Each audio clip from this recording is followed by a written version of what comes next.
having a dialogue, having a constructive dialogue is not simple.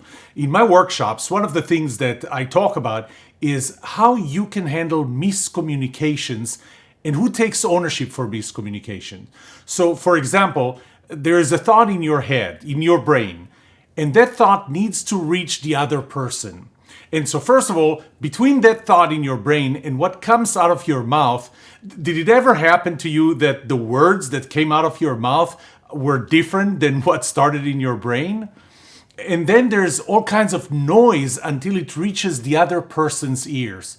And then that person has their whole spectrum of reasons and prisms and their interpretations and biases of what they understand out of what they actually hear. And the bottom line is that what started in my brain is not what ended up in your brain. And so this is miscommunications. Now, here's the thing. Whose fault is it? You know, it's very easy for me, if I said something and you didn't understand it, to say, well, you didn't understand a single word that I said. But the thing is that at that point, I put you on the defense. You're now becoming defensive. You're trying to defend yourself rather than really trying to understand what I'm saying. It can happen the other way around too. When you're telling me something and I didn't understand it and tell you you can't explain anything, once again, I'm putting you on the defense instead of trying to help you explain to me better so that I will understand the message such that the message in my brain will be what started in yours. You can do it the other way around though. If you didn't understand what I said, I can say, you know what? Let me take it back. Let me try and explain it in a different way. And tell me if this sounds better. Tell me if you understand this one better.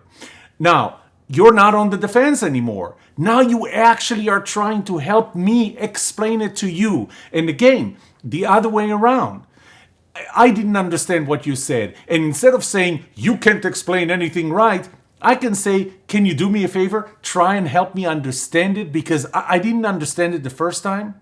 Once again, I'm not putting you on the defense. I'm not shaming you. Instead, I'm helping you help me understand it. But today, the dialogue starts with shaming.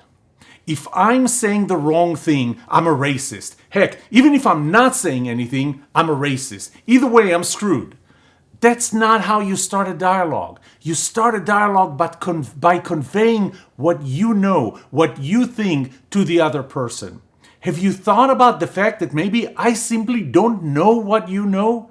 Maybe I haven't seen things from your perspective because I'm not you?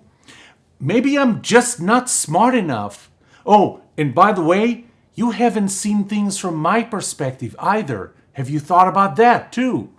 So, how do you fix it? How do you make me see things from your perspective? How do you make me understand? Do you think that shaming would work the best? Maybe use force? These will only push me away. I really do want to understand. I really do want to help. I really do want to make a positive change. Positive not for me, but for you.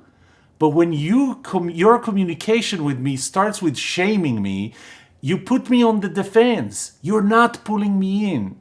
Let's not have a dialogue that is based on shame. Let's have a dialogue that is based on communication. This is how you win hearts. This is how you really achieve change.